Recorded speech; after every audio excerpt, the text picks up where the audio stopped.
Hello and welcome. My name is Charles Atelu, Capacity Building Manager with over 10 years experience in health informatics content development and training, working for Kenya Chamais 2 project.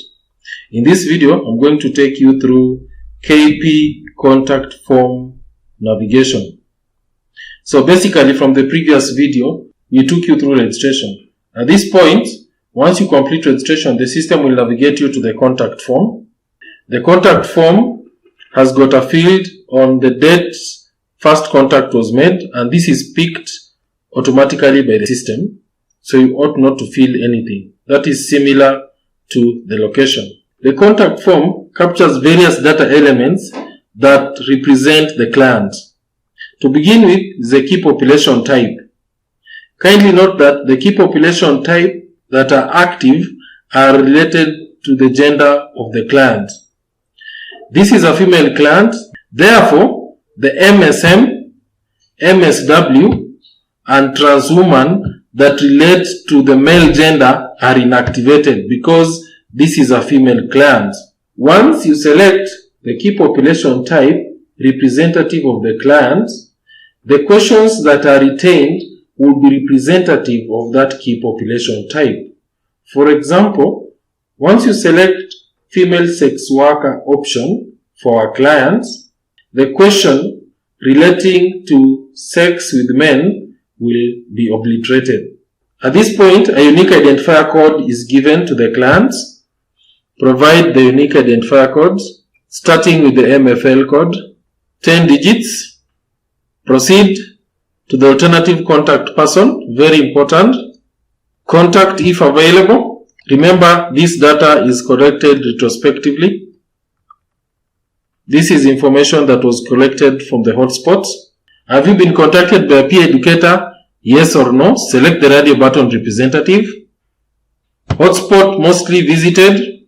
The type of hotspot from a drop-down menu. Which year did you start sex work?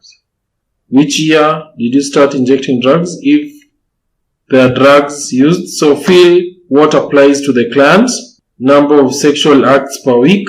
If there are any annual sexual per week, complete according to the responses of the client. Once done, come and click Save button.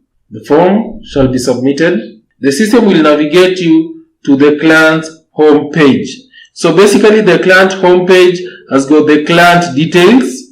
Remember, all this can be edited by clicking the pencil icon.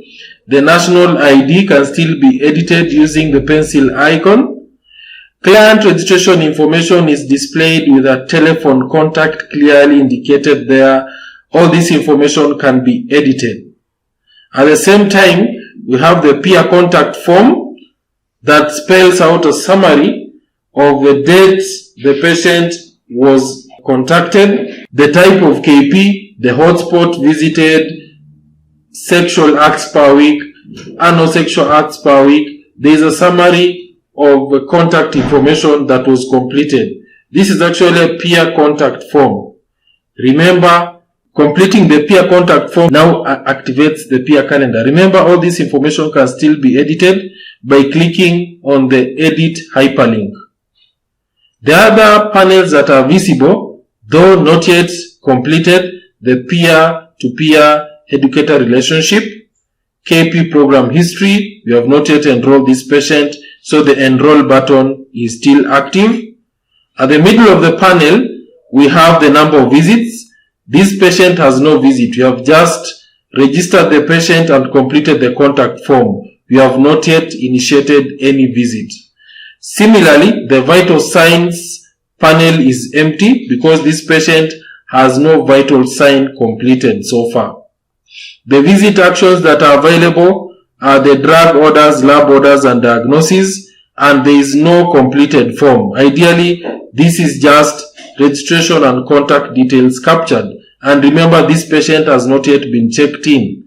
So checking in is neither here nor there because you're going to be updating these details retrospectively. So checking in is only relevant if you are going to do a point of care where client information is captured as the client is there. Remember, this is information that is entered once the client is aware of information that is gathered from the hotspot. So this marks the end of completing a contact form for a client.